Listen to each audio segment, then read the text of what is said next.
Ako po si Miss Winnie at ito ang ating kwento. Magandang araw, ako po si Tessie, 38 anyos. Ang kwentong ibabahagi ko ay nangyari noong ako'y 24 anyos pa lamang. Natatandaan ko po, taong 2011 po yun. Hindi pa talaga ganun katagalan. Halos tumatak na nga po sa isipan ko ang mga nangyari noon. Kadalasan, ang naituturo sa atin ay igalang ang matatanda. Ngunit paano po kung may mga matatanda na hindi naman karapat-dapat na igalang? Ito po ang naging kalunos-lunos na karanasan ng kapitbahay naming si Krisha sa kamay ng kanyang mapang-abusong mga magulang.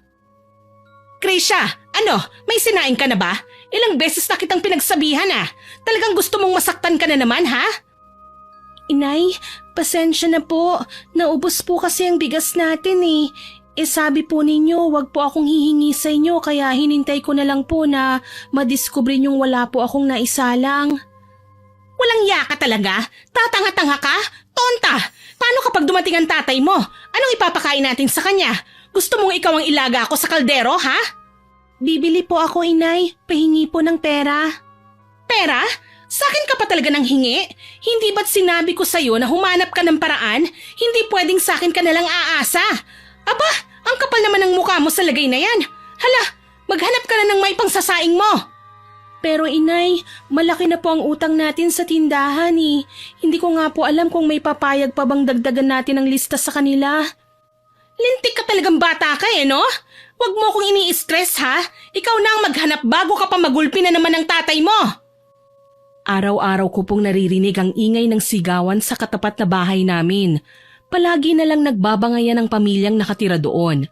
Sa pagkakaalam ko, nag-iisang anak lang nila Aling May at Mang Rudy si Krisha. Ngunit kung itrato nila ang anak nila, masahol pa sa basahan. Nakita kong bumukas ang pinto ng bahay nila Krisha at patakbong tumawid sa kalsada ang kawawang dalagita. Pinupunasan ng muka, halatang galing sa pag-iyak. Papunta siya sa kinaroroonan ko. Ate, pautang po ng bigas, kahit 1 kilo lang po. Mukhang galit na naman ang nanay mo Kaso lang kapag nagkagulo kayo, bakit parang nadadamay kagad kami? Ate, maawa ka naman po sa akin. Hayaan mo po at hahanap po ako bukas ng paraan para mabayaran ang utang namin ng paunti-unti. Sige na po ate. Mahaba ng lista nyo dito Mamaya pagalitan na ako ni tatay kapag pinautang kita. Nagbabantay lang ako dito Ate, sige na po. Nakikiusap lang talaga ako. Wala naman po akong ibang malapitan Maawa naman po kayo sa akin. Kapag hindi po ako nakapagsaing, baka saktan ako ni tatay. Paulit-ulit na lang kasi kayo Nakakasawa ng mga pangako nyo.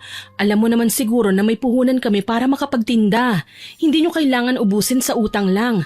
Aba malulugi na kami niyan Ate, nakikiusap po ako sa inyo. Kahit ngayon lang po talaga. Maawa po kayo sa akin ate. Ayoko na pong masaktan.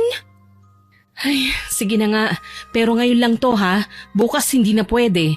Kailangan nyo nang bayaran ng utang nyo kung ayaw nyong ilapit kayo ni tatay sa barangay. Aba wala nang libre ngayon. Naiintindihan ko po ate. Marami pong salamat. Huwag po kayong mag-alala. Bukas na bukas maghahanap kagad ako ng paraan. Sus, nariyan na naman ang walang hanggang pangako na wala naman talagang katuparan. Umasta ang mga taong ito, parang may pontong pagkain dito sa tindahan Nakakainis. Kaagad ko siyang ipinagtakal ng bigas. Ewan ko ba, Miss Winnie, hindi naman talaga kami malapit ni Krisha sa isa't isa. Pero naaawa po ako sa kanya. Sa tuwing sinisinghalan siya ng nanay niya, gustong-gusto ko nang sumabat. Gusto ko siyang protektahan at ilayo sa kanila. Hindi ko nga lang alam kung paano. Basta ang gusto ko, wag na siyang masaktan. Kaagad kong inabot sa kanya ang 1 kilong bigas.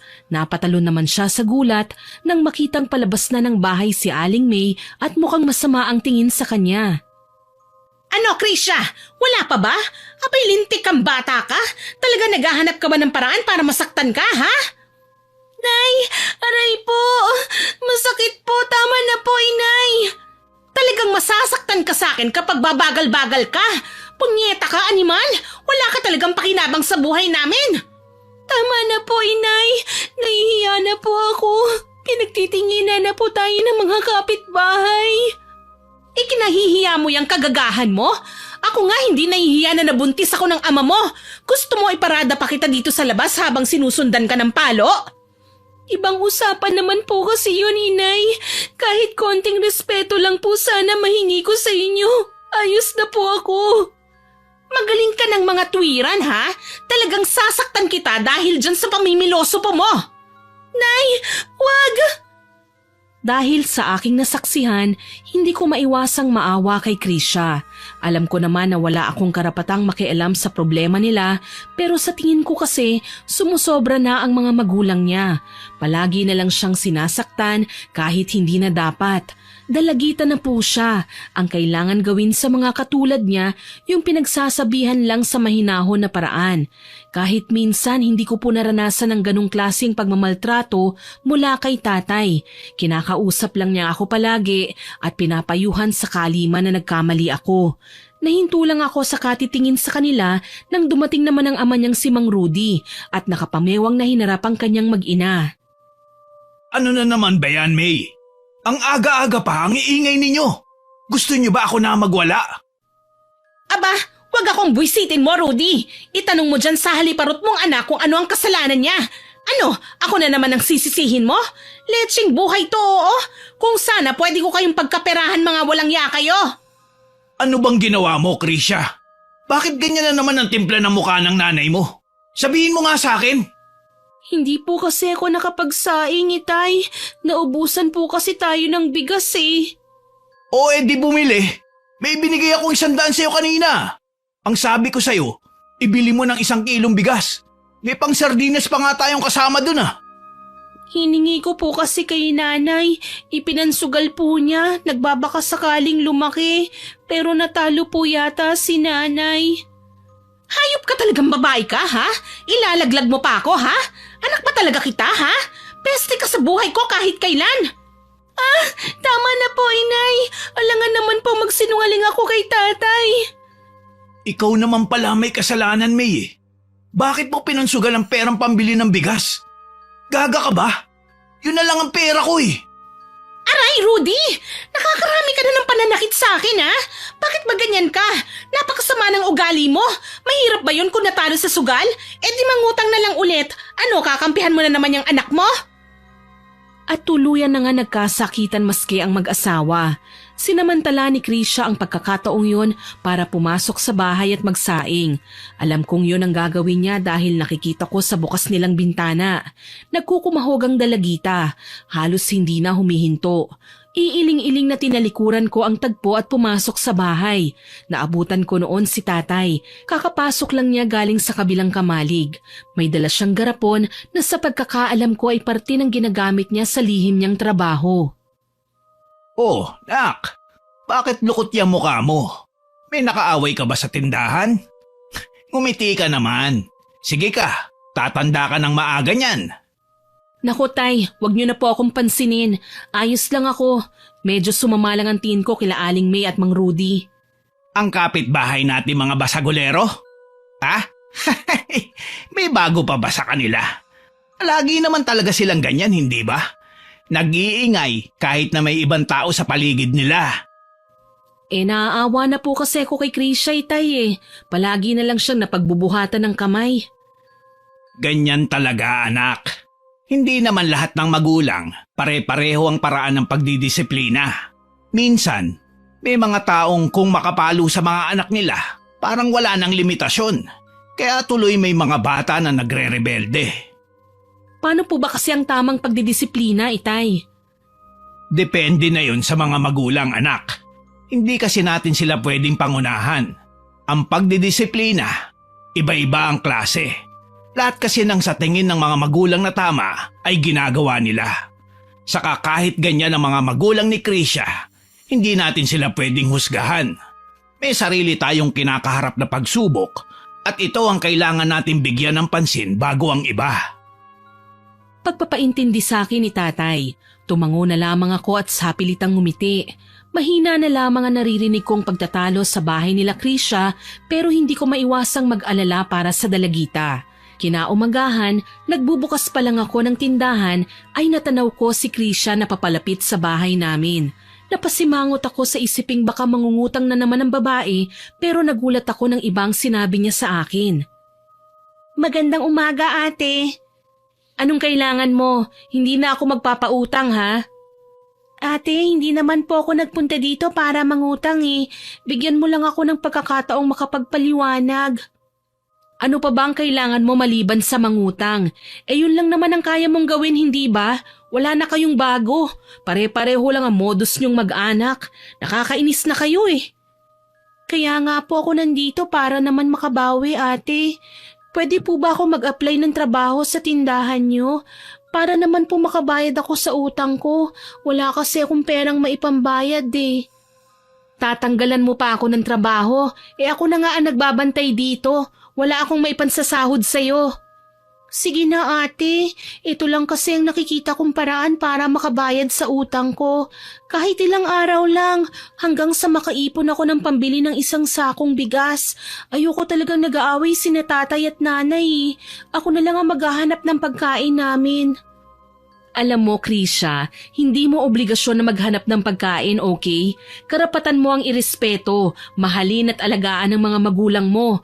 Hindi ka naman alila eh, may mga magulang ka. Dapat ang ginagawa mo nag-aaral. Sila ang dapat na naghahanap ng konsumo nyo.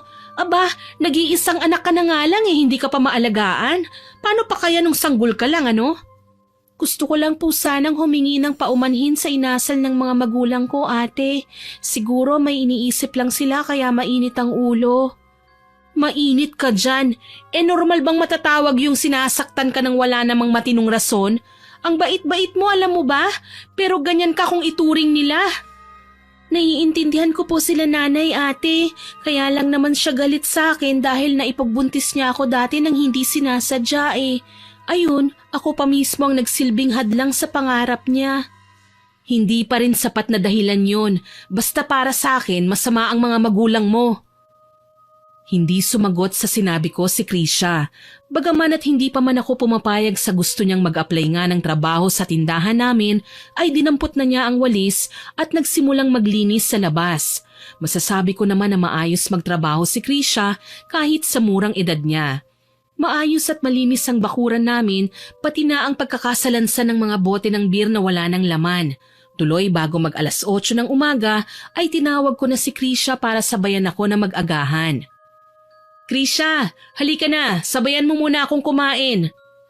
Talaga po ate? Oo, tsaka tanggap ka na, kaya relax ka lang at marami ka pang gagawin mamaya. Naku, salamat po.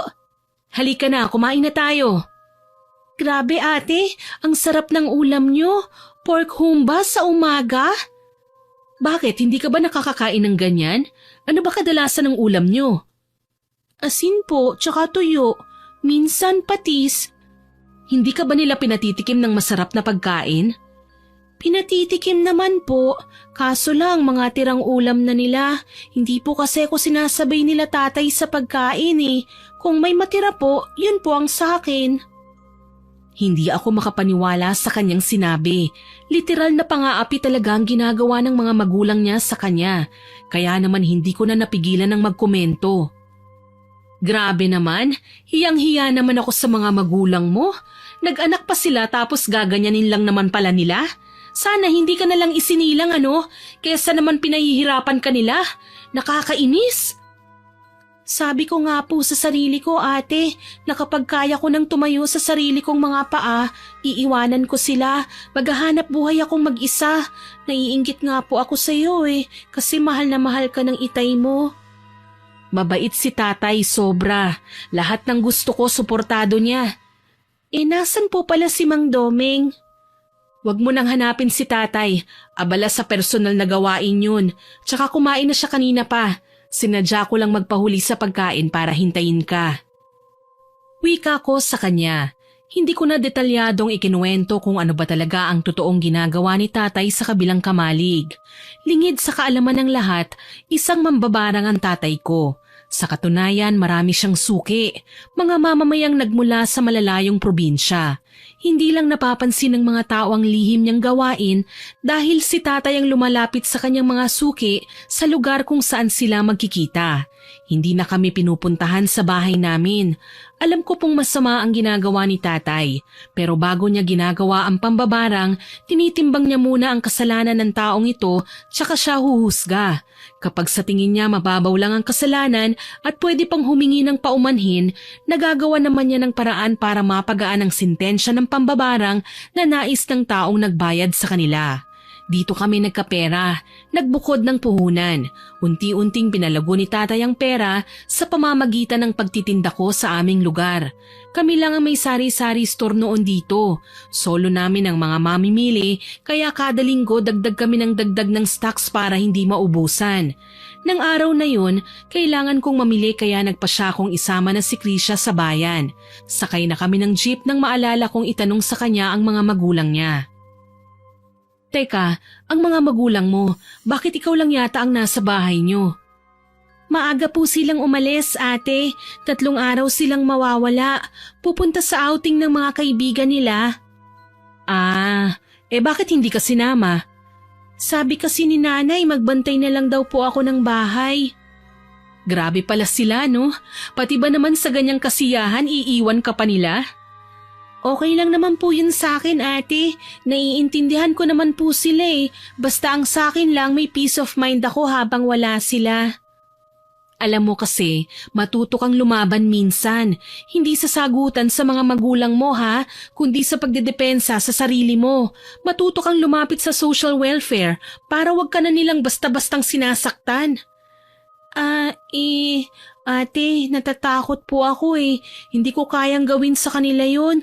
Sakali man kapag nakulong sila, saan po ako uuwi? Siguradong magugutom lang ako.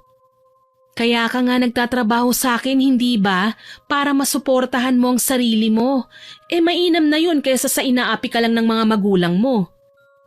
Napayuko si Krisha sa sinabi ko. Alam kong medyo masakit na yung mga katagang binitiwan ko sa kanya, pero kasi hanggat hindi niya ginagawa ng paraan ng pagiging barumbado ng mga magulang niya, siya rin ang magdurusa. Kaya naman nang makarating kami sa bayan, pilit ko na lang siyang nililibang sa nagagandahang paninda na mayroon doon. Binilhan ko pa nga siya ng ilang ipit at isang pares ng damit. Kahit papaano natuwa naman si Krisha. Nakikita ko kasi na wala man lang siyang matinong gamit. Pagdating pa sa bahay, binigyan ko siya ng bigas at 2 latang sardinas. Ginawa ko ding arawan ng sahod niya kaya kahit papaano, alam kong may pera siyang magagamit. Unti-unting napapalapit ang loob ko sa kanya kahit papaano. Pagsapit ng 3 araw, dumating ang mga magulang niya. Muli, napansin ko na naman na nagkukumahog si Krisha pauwi sa kanila. Kagaya nga ng nakagawian, nagsisisigaw na naman ang 2 sa katatawag sa kanya. Napansin kong nangangatog na ang katawan ni Krisha sa pagtugon sa kanyang mga magulang. Ate, hingin ko na munang day off ang araw na ito ha. Pupuntahan ko lang sila nanay. Baka po kasi magwala siya oras na hindi ako makalapit kagad eh. Sige, basta kapag may nangyaring hindi maganda, tumakbo ka na kagad dito ha. Wag na wag mo nang hintayin na pagbuhatan ka pa nila ng kamay. Kaya ka naming protektahan laban sa kanila. Opo ate, pangako po. Maraming salamat po ate. Napakabait po ninyo. Huwag mo nang hintaying makialam ako ha, kasi kapag nakita kong sinasabunutan ka ulit ng nanay mo dito sa labas, talagang ako na ang kukontra sa kanya. Hindi naman po siguro ate, naglinis naman ako ng bahay tsaka may pagkain at ulam doon. Naipon ko kasi ang mga binigay mo kaya naparami na. Hindi ko naman nakakain lalo na't nililibre niyo ako sa pagkain sa tindahan. Mabuti naman kung ganon. Krisha? Nay, nandito po ako. Saglit lang po, pauwi na po ako dyan. Ate, aalis na po ako ha. Maraming salamat po. Walang anuman. Sige na, umuwi ka na. Bilisan mo ngang gaga ka? Nawala lang kami ng ilang araw, gumagala ka na? Ano, naging bayarang babae ka na ba ha? Inay, hindi naman po totoo yan. Bakit naman po ako magiging bayarang babae? Ako pa talaga ang lolokohin mo? Maraming nakapondong pagkain dito. May mga ulam pa at bigas. Ano, hindi mo pa sasabihin sa akin kung saan nanggaling ang mga yan? Ginawa mo pang hotel ang bahay naming walang yaka? Ano? Hindi ka magsasabi ng totoo, Krisha? Talagang ginagago mo na kami ah. Hindi po totoo yan. Nagtatrabaho po ako kina Ate Tessie. Dahil sa gulong narinig ko, hindi ko na napigilang makisabat pa. Mali naman kasi ang mga paratang nila Mang Rudy at Aling May eh. Tsaka baka nakakalimutan nila, dalaga ang anak nila, hindi na nila dapat na ipinapahiya yan. Gigil na lumabas ako ng tindahan at agarang sinugod sina Aling May. Walang pakundangan kong tinawag ang dalawa na naabutan ko pang halos inginungudgod na ang pagmumukha ni Krisha sa semento. Kaagad kong nilapitan ng dalawa at pahablot na iwinasiwas ang kamay ni Aling May. Tinulungan kong makabangon si Krisha. Hoy, Aling May! Oh, anong kailangan mo?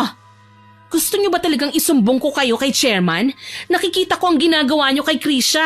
Aba, abuso na yan ah. Ano bang pakialam mo? Bakit? Kapag may iskandalo ba sa bahay niyo, nakikialam ba kami? Aling May, kailan ba naman nagkaroon ng iskandalo sa bahay namin? Kayo lang naman tong maingay sa lugar natin eh. Aba, walang niya ka? Talagang sasagot ka pa ng puro kalokohan? Yang anak mo na kanina nyo pa pinagbibintangan, nagtatrabaho po sa amin yan. Kaya konting respeto naman sa anak nyong sumalo habang hindi nyo hinaharap ang obligasyon nyo sa kanya. Ate, tama na po. Huwag mo na pong patulan si nanay. Ano, Krisha? Magbubulag-bulagan ka na lang sa pananakit sa'yo ng mga magulang mo? Hindi na tama yan eh. Sigaw ko na sinang-ayunan naman ng mga kapitbahay namin. Sa kakasagot ko kay Aling May, hindi ko na malayang may mga nakikiusyoso na pala kaya pinagkumpulan na kami ng mga tao. Ang mali lang sa ginawa ni Krisha, parang nabaliwala ang pagkampi ko sa kanya. Para kasing mas natatakot pa rin siya na maireklamo ang mga magulang niya kaya gigil na umalis na lamang ako sa kumpulan habang pinagtatabuyan ako ng nanay at tatay niya. Binansagan pa akong pakialamera kahit na nagmamalasakit lang naman ako. Sa huli, pinili ko silang talikuran. Kapag nabubugbog si Krisha ng mga magulang niya, naku, bahala na sila. Wala na akong pakialam anuman ang sabihin nila. Pumasok ako sa tindahan ko at nagsisunuran naman ng mga tao. Nag-alisan na rin sila at hinayaan nila si Krisha maging ang mga magulang ng dalaga. Anak, anong nangyayari sa labas? Nakarinig ako ng sigawan ah. Nako, wag niyo na pong pansinin yon, Itay. Sina Aling May lang yon. Bakit? Ano raw ba ang nangyari? Nagkakasubukan na naman po ng kabaliwan. Nak, ikaw talaga oh. Bakit parang naiinis ka? Si Krisha po kasi. Gusto ko siyang ipagtanggol pero hindi naman siya nakikinig sa akin. Sa katunayan nga po niyan, siya pa ang nakiusap sa akin na wag ko na raw pansinin ng mga magulang niya. Paano na mamaya kapag sinaktan na naman siya? Nakakatuwa ka anak. Nagkakaroon ka ng malasakit sa iba. Naaawa lang po kasi ko sa kanya. Mabait na bata po si Krisha. Hindi ko lang matanggap na sinasaktan siya ng mga magulang niya. Kung tutuusin nga niya, nagtatrabaho siya para kumita kasi hindi naman siya pinapakain ng mga magulang niya. Tapos ngayon ayaw pa niyang mga tuwiran man lang. Hayaan mo na, Iha. May isip din ni Krisha mga bagay na yan. Huwag ka nang malungkot. Di bale, ilang araw mula ngayon, mapapagtanto din ng mga magulang ni Krisha na mali ang ginagawa nila sa anak nila. Wika ni tatay sa akin. Wala naman akong magawa kundi ang tumango na lamang. Nakakainis lang kasi hindi ko naman nararamdaman ang ganitong pag-aalala noon. Tapos ngayon, nasasaktan ako sa pinagdadaanan ni Krisha. Dala ng pagtatampo, hindi ko na muna siya pinansin ng mga ilang araw. Basta bubuksan ko ang tindahan at magbabantay, hahayaan siyang magtrabaho tsaka magpapaalam na umuwi. Natutuwa nga ako kay tatay kasi alam niyang nagtatampo ako, siya na muna ang kumakausap kay Krisha. Siya ang nagbibigay ng pera at pagkain. Tuloy pa rin ang bangayan sa loob ng bahay nila. Gayunpaman, napapansin kong hindi na gaanong sinasagot-sagot ni Krisha ang mga magulang niya. Mas dumoble ang awa ko sa kanya. Isang araw, muli na namang nagkagulo sa bahay nila. Umuwing nagwawala si Mang Rudy. Ayon sa narinig kong chismis ng mga namimili sa amin, natalo raw sa sugal ang lalaki. Krisha! Tatay, bakit po? Ibili mo ako ng alak. Nasaan po ang pera, Itay? May trabaho ka, hindi ba? Bilhan mo ako. Ano po? Sige po, Itay. Bibilhan ko po kayo ng isang bote. Anong isang bote? Ganyan ka kabarat sa sarili mong ama?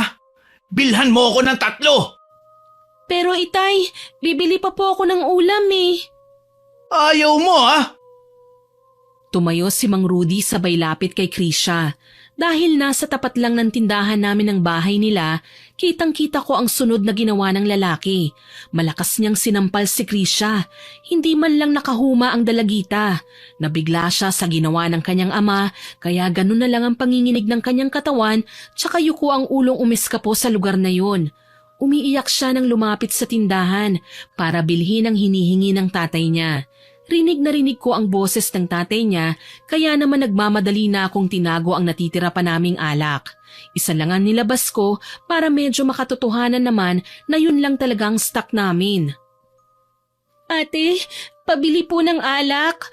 3. Nako, isa na lang ang boteng meron kami. Okay lang ba ito? Okay na yan, ate. Ipapaliwanag ko na lang kay tatay. Inaway ka na naman ng tatay mo, ano? Oh, Krisha, ano ba? Alak lang ang tagal mo pang dinala. Nasaan na? nariyan na po, Itay. Ate, iwan na muna kita, ha? Babalik po ako. Sinundan ko siya ng tingin hanggang sa makarating siya sa bahay nila. Kitang-kita ko ang takot sa kanyang muka nang utusan siyang muli ng tatay niya na bumili sa ibang tindahan matapos niyang maipaliwanag na wala ng tindang alak sa tindahan namin. Mangiyak-iyak na umalis muli si Krisha, kaya sinamantala ko na ang pagkakataon.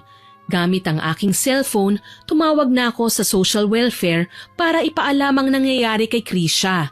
Pwedeng-pwede pa naming i-report ang nangyayari dahil nga minor de edad pa ang dalaga at palagi na lang nasasaktan. Ilang sandali pa, kasabay ng pagdating ng social welfare ay ang pagdating din ni Krisha. Lumabas ako para sumaksi sa kawalangyaan ni Mang Rudy at pati na ang kanyang asawang si Aling May. Hayan po, ma'am. Ipakulong niyo po ang lalaking yan. Ilang beses na niyang sinasaktan ng anak niya. Teka lang po. Hindi po totoo yan. Ano, Krisha? Magpapanggap ka pa rin ba na okay kayo ng pamilya mo? Ilang bugbog pa ba ang gusto mong matikman mula sa kanila? Ilang pananakit at pagwawalang yapa ang kailangan mong maranasan para naman matauhan ka na hindi ka nga mahal ng mga magulang mo? Ate naman, una sa lahat ikaw ang dapat na nakakaintindi sa akin eh. Kailangan ko po ang mga magulang ko, ayoko po silang mawala. Pakiusap, wag mo po silang ilayo sa akin. Hindi ko kaya. Ewan ko ba sa'yo, Krisha? Tinutulungan ka na nga eh. Parang hindi mo naman pinapahalagahan. Siguro, tsaka ka na magigising sa katotohanan kapag mas masahol pa sa dinanas mo ngayon ang mararanasan mo sa susunod. Sana lang talaga wag mong pagsisihan ang lahat ng nangyari sa'yo. Mga ma'am, sir, wag naman kayong maniwala sa babaeng yan. Kilalang pakialamera sa lugar namin yang si Tessie. Kaya nga walang lalaking nagkakagusto dyan eh. Tapos ngayon, maniniwala kayo sa kanya? Paano naman ang pahayag ng anak ko? Mabuting tao po ang tatay ko. Huwag niyo naman po siyang ikulong. Maawa po kayo. Hindi ko talaga alam kung ano ba ang nakain ni Krisha at kailangan niyang i-torture ng ganito ang sarili niya. Sobra na, parang hindi nakatanggap-tanggap ang pagiging martir niya. Ako pa talaga na tumulong sa kanya ang nagmukhang kontrabida. Tuloy hindi na ako nagtaka nang iwanan ng social welfare ang mag-ama.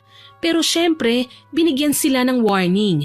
Wala kasi akong maipakitang ebidensya na ginugulpi si Krisha kaya hindi ko magawang ipagdiinan si Mang Rudy sa pananakit niya sa kanyang sariling anak. Ang hindi ko lang alam, nakabantay pala si Tatay Domeng sa bawat galaw ko. Hindi rin niya nagustuhan ang ginagawang pagtatanggol ni Krisha sa sariling ama kaya naman nilapitan niya ako. Anak, may naisip lang naman akong paraan para bigyan ng leksyon ng matapang nating kapitbahay eh. Ha? Paanong paraan naman po yan, Itay? Sa pamamagitan ng barang. Sigurado po kayo, Itay? Gagamitin niyo yon kay Mang Rudy? Bakit hindi? Oo nga at mambabarang tayo. Pero yun ay nakabase sa kasalanan ng isang tao, hindi ba? Sa pagkakataong ito, pwede tayong kumilos nang hindi nagmumukhang kontrabida. Sa bagay, may punto po kayo. Pero pangako niyo po ha, hindi niyo po pupuruhan si Mang Rudy. Bibigyan lang natin ng leksyon. Pangako, anak. Sisiguraduhin ko na hindi gaanong masasaktan si Krisha sa gagawin ko sa mga magulang niya. Minsan talaga, kailangan natin lagyan ng magandang sahog ang buhay para mapanatili ang magandang balanse nito at mapangalagaan sa mga susunod na pagdating ng sakuna. Panandalian kong kinalimutan ang sinabing yun ni tatay. Ayaw ko kasing makonsensya habang iniisip na nagdurusa ang mga magulang ni Krisha dahil sa kagagawa ni tatay.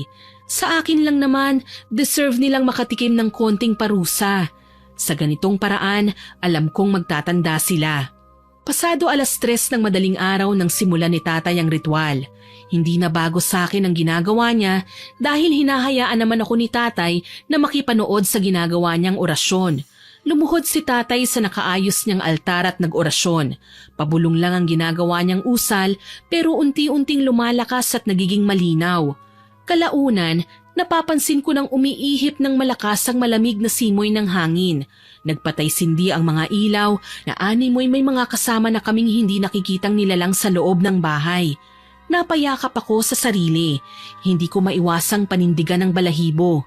Para mabawasan ang nadarama kong takot, pinili kong talikuran na ang tagpo at nahiga sa kama. Maya-maya pa, nakatulog na ako. Tanghali na nang magising ako. Si tatay na ang nagbukas ng tindahan. Si Krisha naman, maaga sa bahay at nagisnan kong nagsasaing. Ate, gising ka na po pala. Anong ginagawa mo rito? Hindi ba dapat galit ka sa akin? Tumawag ako sa social welfare para sana ipakulong ang tatay mo. Ate, hindi po ako magagalit sa inyo. Sa katunayan po, dapat pa nga po akong magpasalamat eh. Naging mabait ngayong umaga sa akin si tatay. Gumising lang siya at humingi sa akin ng kape. Ni hindi nga siya nakasinghal. Talaga? Wala siyang ginawa sa'yo? Kahit kahapong pagkaalis ng mga tao? Ang totoo po niyan, pinaningkitan niya lang po ako ng mga mata kahapon. Pinagbantaan pa nga niya ako eh. Kaso lang, hindi na niya ako nagawang pasakitan pa dahil siguro natatakot siya na baka may mga tao talagang nakahandang isumbong ang pang-aabuso niya sa anak niya. Eh di nakatulong pa pala ako sa lagay na yan. Basta ate, salamat. Masaya po ako dahil sa ginawa niyong pagsusumbong. Naging mabait po si tatay. Si nanay naman hindi na gaanong nag-iingay sa akin. Tinititigan niya lang po ako tapos iniirapan. Kahit ganun okay na rin po yun sa akin kasi hindi na nila ako pinagbubuhatan ng kamay. Sana naman bumait na ng tuluyan ng mga magulang mo. Naging masaya ako para kay Krisha kahit papaano. Napapansin ko din naman na tahimik na lang ang mga magulang niya sa loob ng bahay nila. Nakadungaw sa bintana, parang matamlay. Pakiwari ko, may kinalaman si tatay sa nangyayaring pagbabago kina Mang Rudy at Aling May. Tuloy naging masaya na rin ako para sa kanila. Sana lang hanggang sa bawiin na ni tatay ang barang na ibinigay sa kanila ay manatili na lang na mabait ang mga magulang niya. Kaso lang, may mas nakakahindik pa palang mangyayari. Hapon nang marinig kong nagtatatawag si Aling May sa tapat ng bahay namin. Matamlay at animoy namumutla. Tessie, hindi ba dyan sa inyo nagtatrabaho si Krisha? Oho, Aling May. Bakit ho? Pakitawag naman ang anak ko.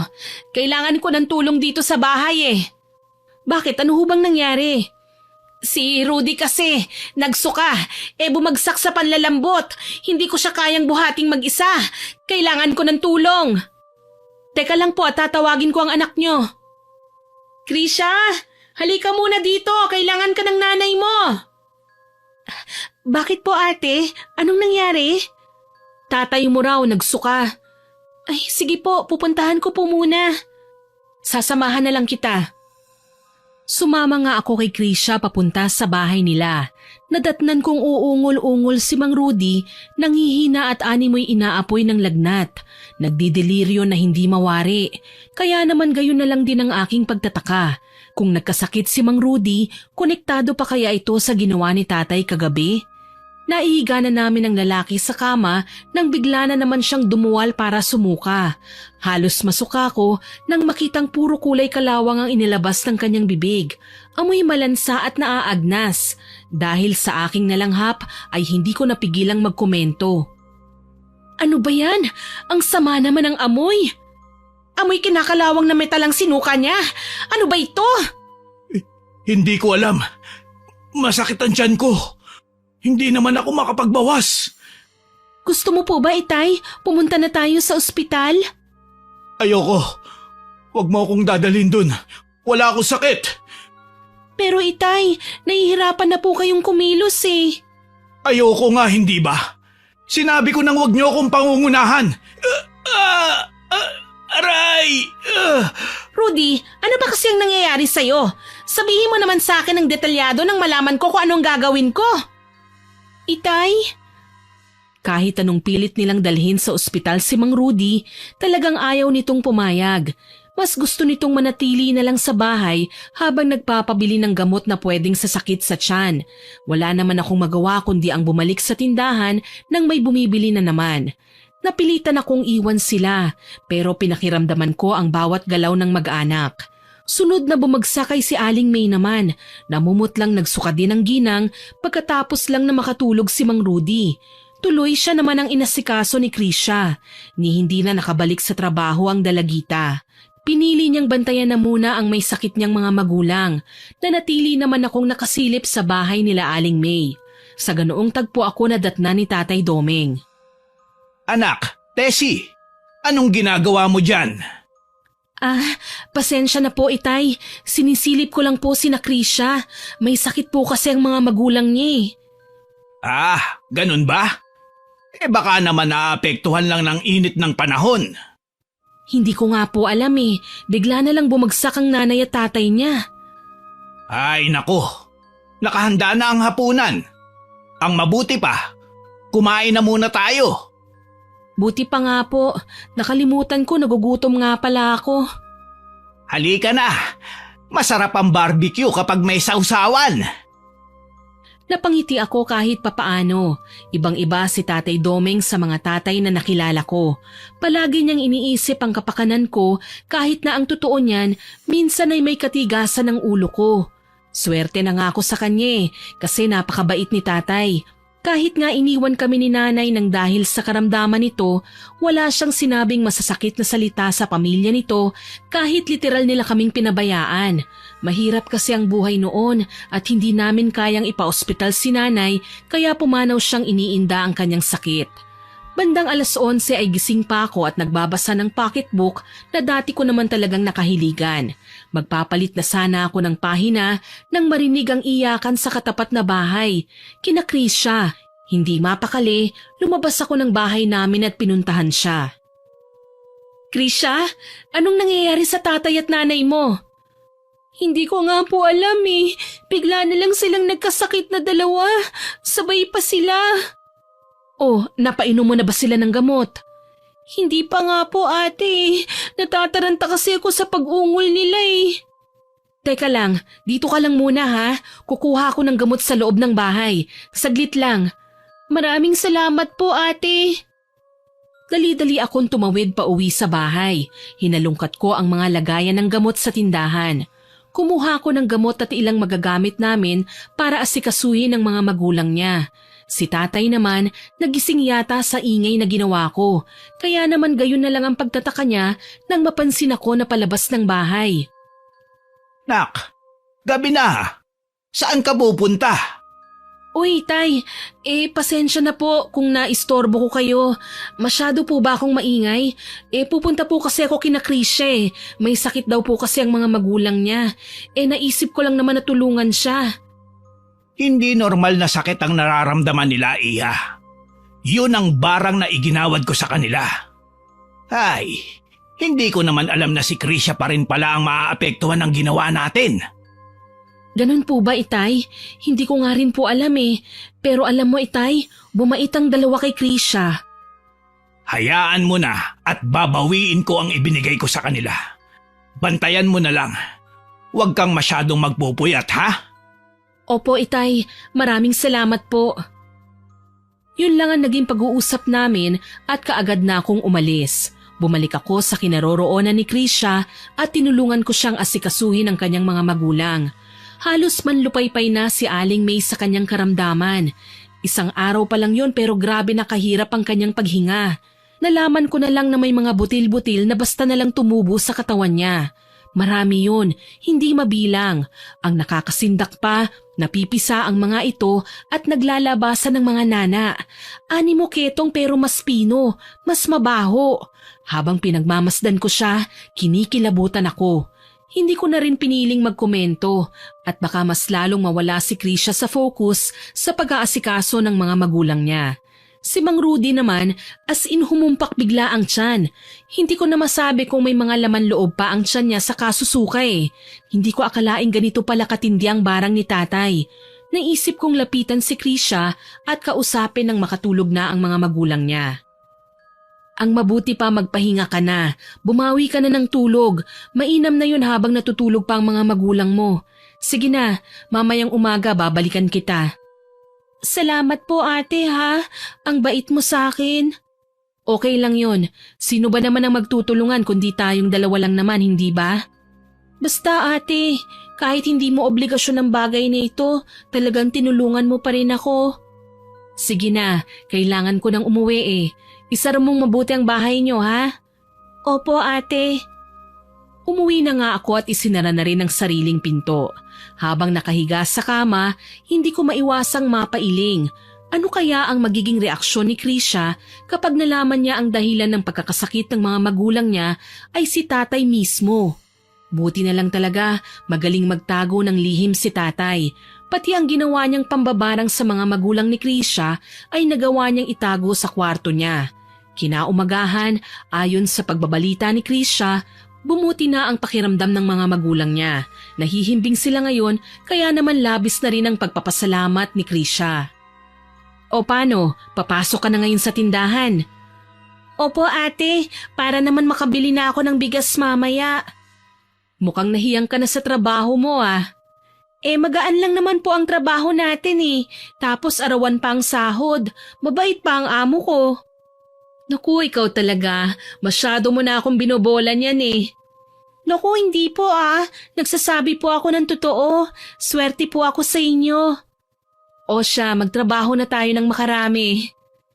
Wika ko sa kanya. Naging abala na kami ng mga sumunod na oras. Wala namang naging kakaiba sa aming normal na gawain hanggang sa lumipas ang 1 linggo. Tuluyan na nga naging magaling ang nanay at tatay ni Krisha. Kaso nga lang, ang nakakapanlumo doon ay tila ba bumabalik na din sa dating gawi ang nanay at tatay niya. Nagsisimula na naman silang abusuhin ng mga sarili nila. Gumagawa sila ng mga bagay na nagiging dahilan para magkagulo na naman ang pamilya nila. Ang masaklap pa doon, si Krisha pa rin ang naiipit sa pagitan nila. Nang umagang yun, sina Aling May at Mang Rudy naman ang nagtatalo. Sinusubukan silang awatin ni Krisha pero sa huli, siya ang pinagtutulungan.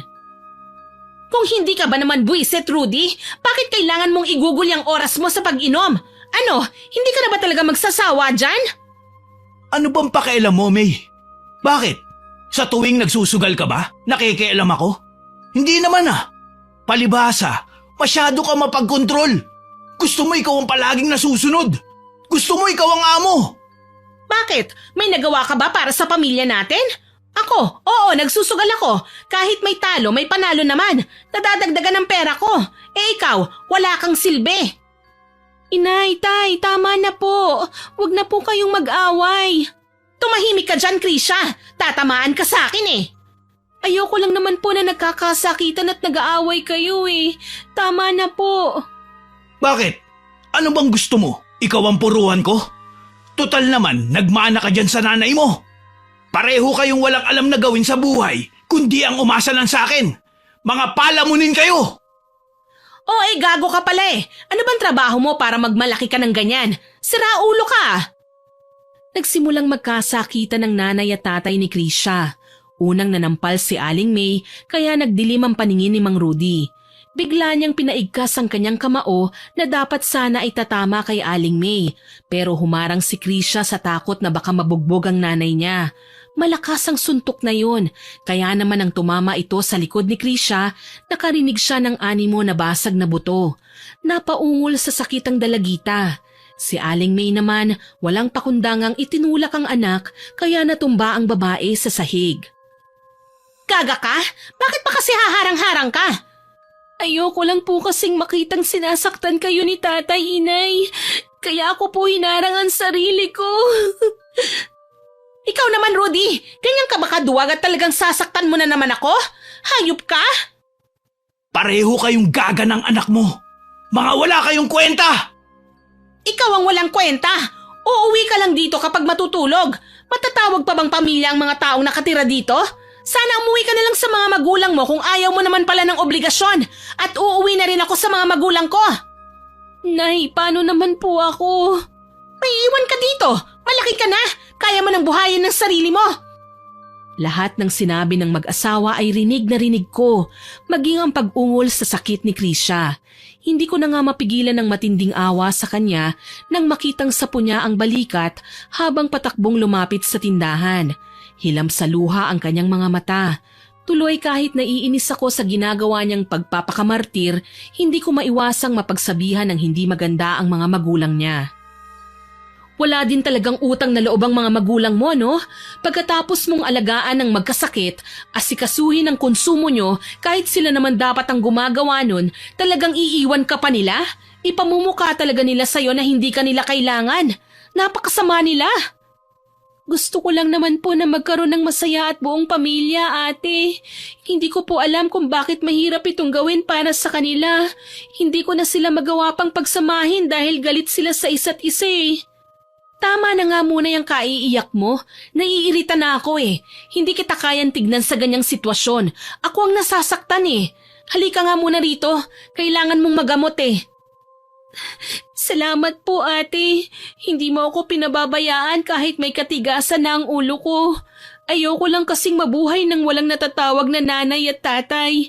Siguro po naisip nyo na martir ako, manhid at kung ano-ano pang salitang pwede nyong ibato sa akin. Pero ayoko po talagang masira ang pamilya ko. Di bali nang ako na ang magtiis at mahirapan. Ayos lang sa akin yun. O tama ka naman. Ikaw ang nahihirapan. Diyan tayo nagkakaproblema eh. Alam mo naman na mahirap talagang buuin ng matagal ng sira. Kita mo ko, wala akong nanay. Lumaki ako na tanging si tatay lang ang kasama ko. Hindi man naging maloko si nanay, ay kinuha naman siya sa amin ng Panginoon ng ganun kaaga. Pero tinanggap ko, kasi maikli lang ang buhay, Krisha. Huwag natin sayangin sa kalungkutan ng buhay natin. Tama ang ate mo, Krisha. Kailangan maging matatag ka dahil yan ang nagiging linya ng pagkatao mo. Diyan ka lalakas at magiging matapang. Kailangan mo lang tanggapin ang mga bagay na alam mong mahirap pero magbibigay sa iyo ng aral. Balang araw, lalaki ka at magkakapamilya. Sa anak mo na lang ikaw bumawi. Huwag mong hayaang maranasan nila ang nararanasan mo ngayon. Ganyan ang gulong ng buhay. Itigil mo na ang kakahabol sa mga taong hindi ka naman binibigyang halaga. Hayaan mo sila. Mabubuhay ka ng maayos kapag wala ka ng ibang inisip. Dahil yata sa ganda ng sinabi ni tatay, napayakap si Krisha sa kanya. Umiiyak. Alam kong nasasaktan siya ngayon pero kailan ba hindi? Parte na ng pagiging tao natin ang makaranas ng pagsubok. Ito ang dahilan kung bakit tayo humihinga. Ang kailangan lang, matuto tayo sa bawat hamon na dumarating sa buhay natin. Tuluyan ngang nag-alsabalutan ng mag-asawa at animo kung sino lang na iniwan si Krisha. Ni hindi sila nag-alala kung malubhaba ang kalagayan ng dalagita at napuruhan sa pagbubuhat ng kamay ng sariling ama. Gustuhin man ni Krisha na habulin ng kanyang mga magulang, hindi ko siya pinayagan.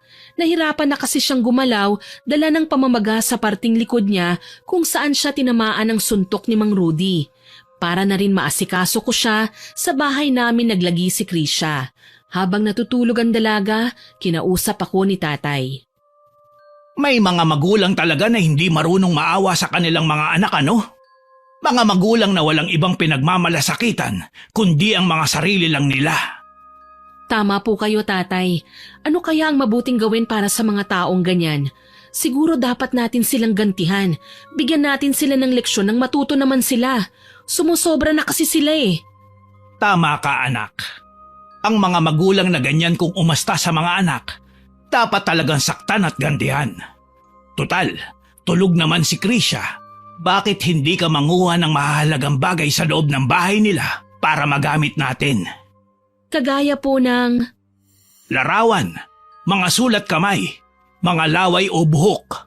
Kahit na anong pagmamay-ari ni Rudy at May. Kailangan makuha mo, anak.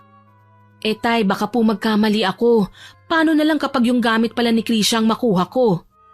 Huwag kang mag-alala, Iha. Malalaman ko agad ang isang bagay kung kanino. Magtiwala ka lang sa akin. Dahil sa mga sinabi sa akin ni tatay, tumalima ako kaagad. Patago akong pumasok sa bahay nila Krisha at kinuha ang bagay na sa tingin ko ay pag-aari ng mag-asawa. Para safe, sinigurado ko na yung gamit na madalas nilang sinuot ang kinuha ko at binigay kay tatay kasama ang kanilang litrato.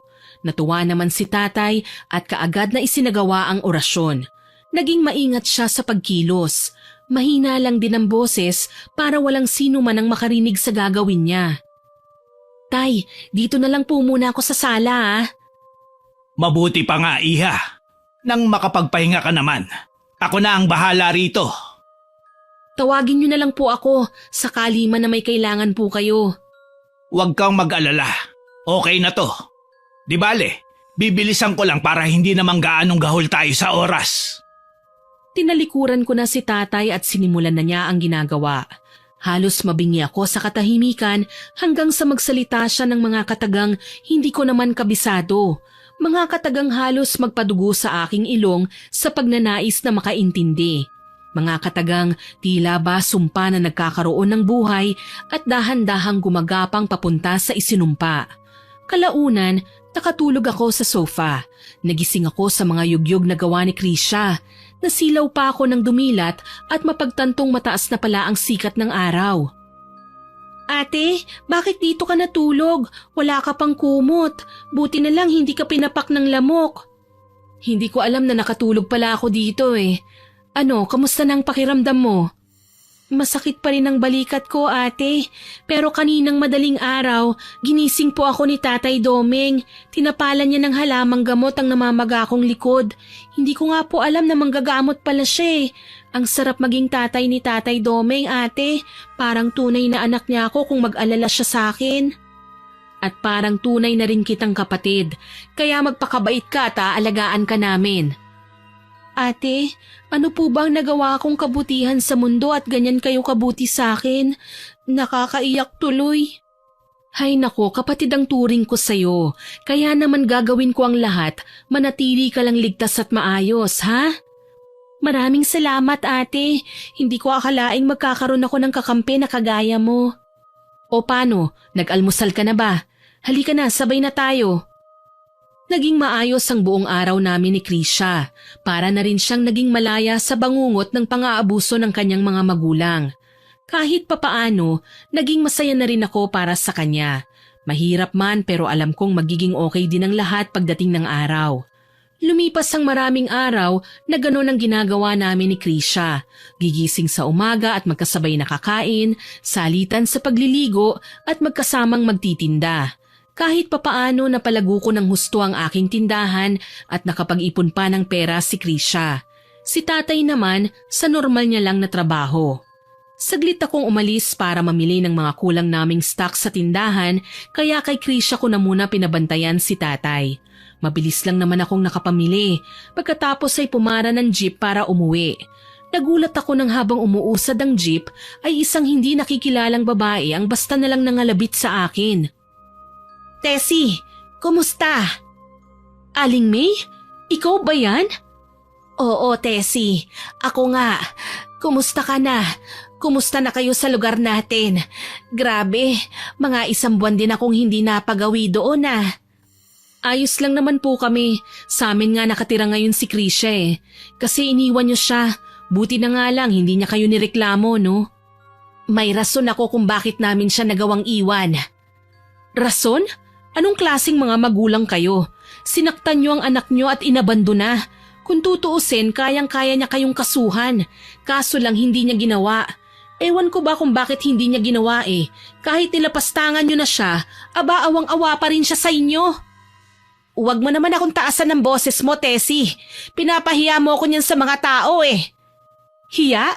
Dati nga kahit kalad ka rin yung si Krisha sa labas ng kalsada, hindi nga kayo nahihiya eh. Tapos ngayon kumakaasta kayo parang santo? Sige, alam ko naman nahuhusgahan mo ko eh. Mas mainam nang sabihin ko sa'yo ang rason ha. Alam mo kasi Tessie, hindi ako mabuting ina. Pinili kong ilayo ang loob ko kay Krisha kasi nga hindi rin naman magtatagal at mawawala ako sa kanya. Hindi bali ng masama ang pagkakakilala niya sa akin o sa kanyang ama. Anong ibig niyong sabihin? Sobrang hirap ng buhay ng pamilya ko nung nagdadalaga pa lang ako. Halos lahat ng klaseng trabaho, pinasok ko na hanggang sa magkakilala kami ng tatay ni Krisha. Si Mang Rudy? Hindi, ibang lalaki. Nagulat ako sa naging revelasyon ni Aling May. Hindi ko akalaing sa tagal ko nang kilala si Krisha, wala man lang akong napansing kakaiba sa kanila ni Mang Rudy. Ni hindi ko napansing hindi pala sila magkadugo. Muli kong naramdaman ang haplos ng awa sa puso ko para kay Krisha. Paano na lang kapag nalaman niya ito? 15 anyos na si Krisha, hindi niyo man lang ba ito naikwento sa kanya, maski minsan? Paano ko sasabihin na kaya siya nabuhay sa mundo dahil produkto siya ng kasamaan ng ibang tao? Nabunga siya ng pang-aasulto sa akin at paglalapastangan sa pagkababae ko? Ano sa tingin mo ang mararamdaman niya? Si Mang Rudy, ano po ang role niya sa buhay niyo? Kababata ako si Rudy. Pareho kaming barumbado. Napasok sa masamang bisyo. Pero nang malaman niyang nabuntis ako, siya ang sumalo sa bata. Inangkin niyang galing sa kanya. Ang totoo niyan habang nagsasama kami ay nagkagusto na ako sa kanya. Umabot pa sa puntong mahal ko na yata siya. Kaso lang, iba talaga ang nakamulatan naming mundo. Puno ng karahasan, puno ng pasakit. Siguro nagtataka ka, bakit ako palaging nakasinghal? Palagi akong galit. Ginagawa ko yon para wag lumapit sa akin ang loob ng anak ko. Hindi kami kailanman naging malaya sa anino ng kanyang tunay na ama. Hanggang ngayon, hinahanap pa rin kami. Pero masaya ako, kahit papaano hindi na siya hahanapin kasi apelyido ni Rudy ang dinadala niya. Sakali man nakunin ako ng lalaki, ako lang ang mapapahamak, ako lang ang mawawala. Lalo na ngayon may sakit ako, malubha, at mukhang hindi na ako gagaling pa. Hindi ko alam kung ano ang magiging reaksyon ko sa lahat ng kanyang sinabi. Aminado ko, sobra akong nasaktan para sa nangyari sa buhay ni Krisha. Pero mas mahirap pala ang pinagdadaanan ng nanay niya. Ramdam kong nagmamatigas siya pero puno ng sakit ang dibdib. Wala na ako sa ipinapakita ni Mang Rudy sa kanya kasi hindi naman pala sila tunay na mag-ama. Hanggang sa huminto na ang jeep sa bababaan ko ay hindi ako nakaangal nang sabihin sa akin ni Aling May na balak niyang dalawin si Krisha. Nagulat na lang ang dalagita nang pagdating ko sa bahay namin napansin niyang kasunod ko si Aling May. Inay? Anak? Krisha? Kumusta ka na? Nanay naman, huwag niyo naman po sana akong pinag-aalala palagi. Araw-araw akong umaasa na uuwi kayo eh, pero hindi naman nangyari. Patawad, Krisha. Patawad sa lahat ng kasamaan na nagawa ko sa'yo. Alam kong walang sapat na paliwanag para tanggapin mo ang pagpapakumbaba ko. Pero sana, maintindihan mo ko.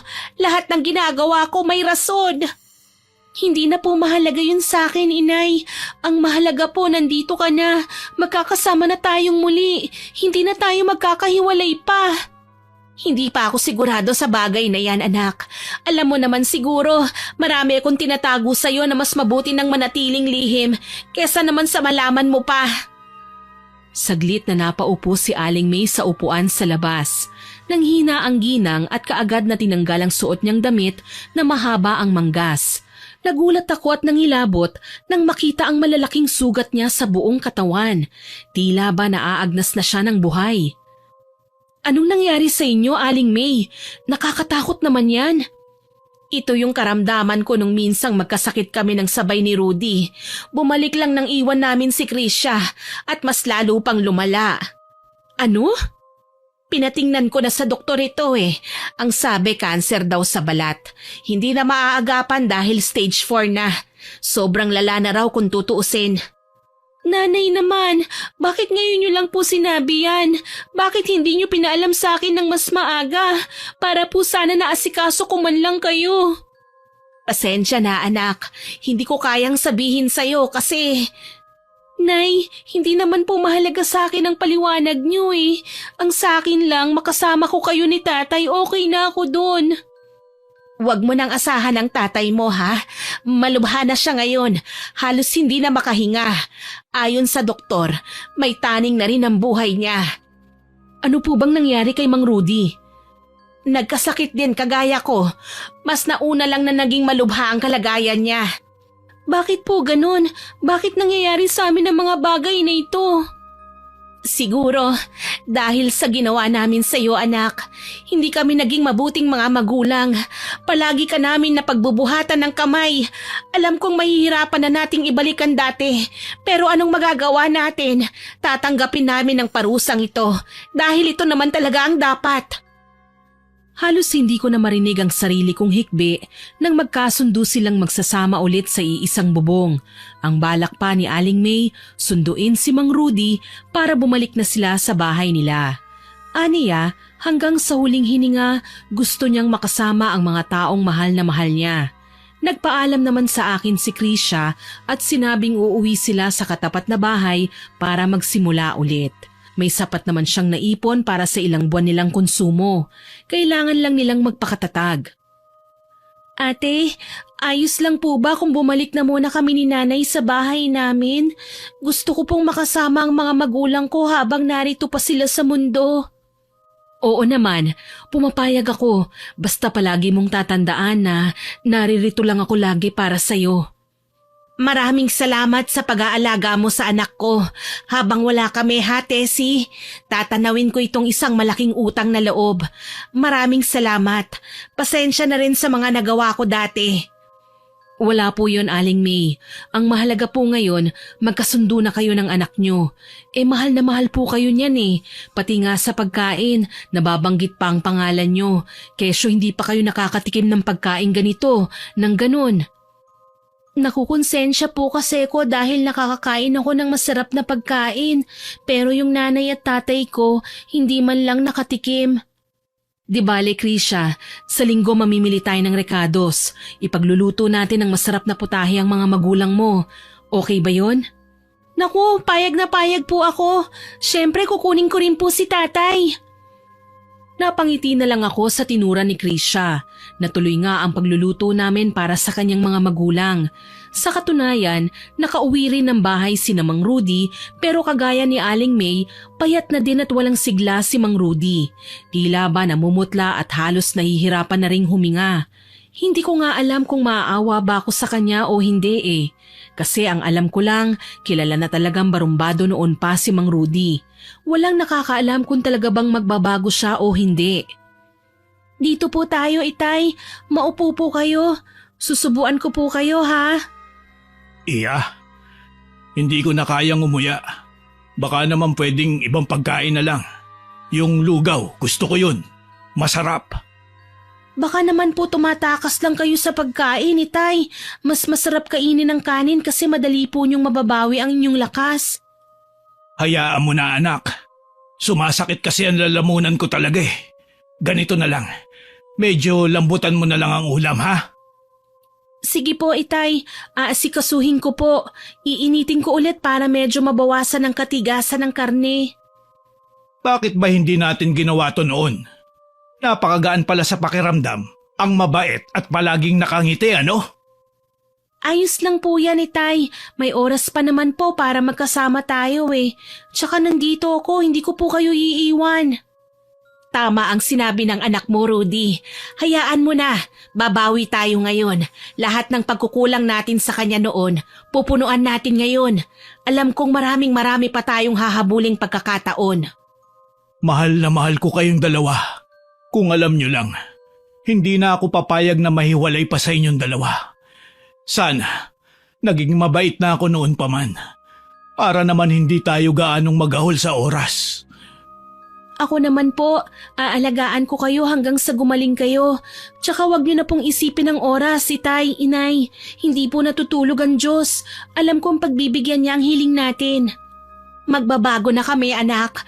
Hinding-hindi ka na namin pababayaan. Araw-araw kong dinadalaw ang pamilya sa kanilang tahanan. Tuluyan na ngang nakaratay sa kama sina Mang Rudy at Aling May.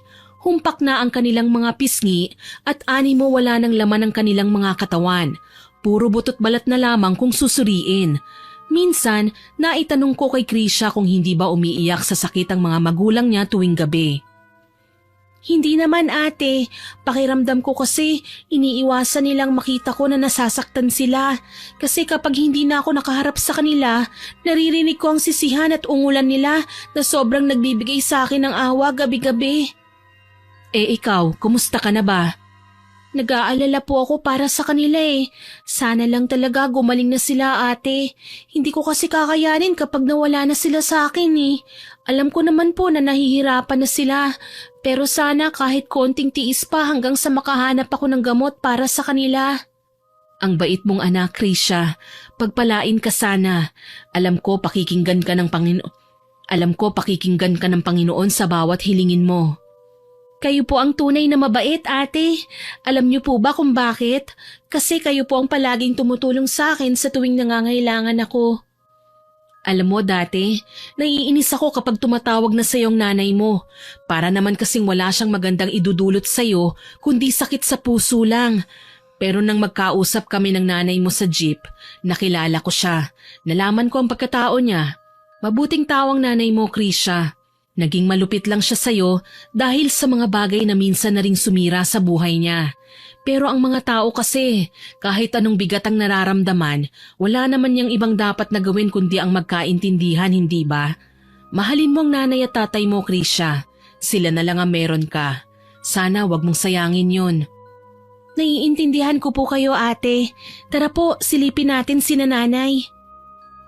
Tumayo ang dalagita at inunahan ko sa pagpasok sa kwarto kung saan nakaratay ang kanyang mga magulang. Naabutan kong inaalalayan ni Krisha ang nanay niya sa pagbangon. Inay, may dala pong pagkain si Ate Tessie.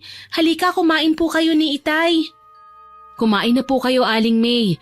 Niluto ko po yan. Sana po magustuhan niyo.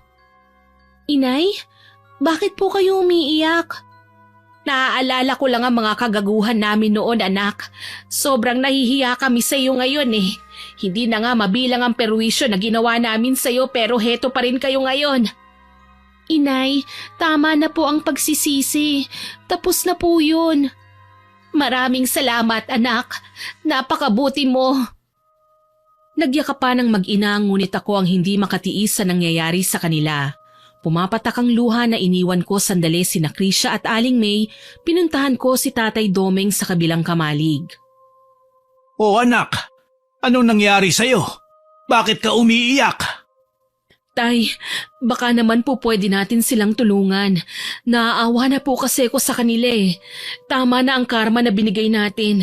Sa tingin ko po nagsisisi na si Aling May. Huwag ka nang umiyak, anak. Sige, gagamutin ko sila. Huwag ka nang malungkot. Gagawin ko ang lahat. Bumalik lang sila sa dati, ha? Tahan na. Maraming salamat po, Itay. Tinupad nga ni Tatay Domeng ang kanyang pangako sa akin. Binigyan niya ng pangalawang pagkakataon ng dalawa. Pinagaling niya ang sakit nila Mang Rudy at Aling May.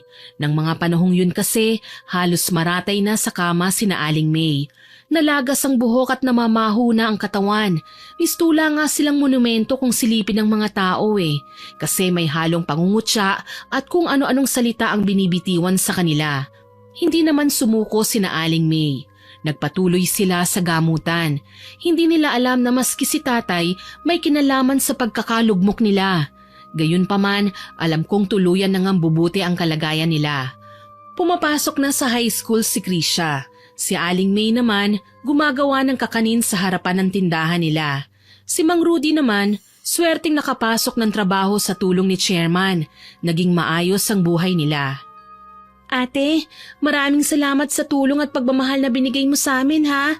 Isang malaking karangalan para sa akin na maalagaan mo at maging ate kita. Oh, anong drama na naman yan ha? Mahal kita ate. Sana po mahal mo rin ako. Kailan ba kita hindi minahala? Ikaw talaga masyado kang maraming nalalaman na kalambingan. O, tama na yan. Malilate ka na. Ako na ang makikipaglambingan kay Tessie. Siya na rin ang nagsisilbi kong panganay eh. Narinig mo yon? Naku, mamaya niyan wala ka ng nanay. Hindi po mangyayari yon, ate. Marami kayong nagmamahal sa akin eh. Nagyakapan kaming tatlo. Simula nang makapagtrabaho si Mang Rudy sa bayan, kami na lang ang madalas na magkakasama ni Aling May at Krisha. Kapag may pasok naman si Krisha, sumasama sa kanya si Aling May para doon sa eskwelahan nila magtinda ng kakanin. Naging masagana na rin ang kanilang buhay at hindi na nag-aaway.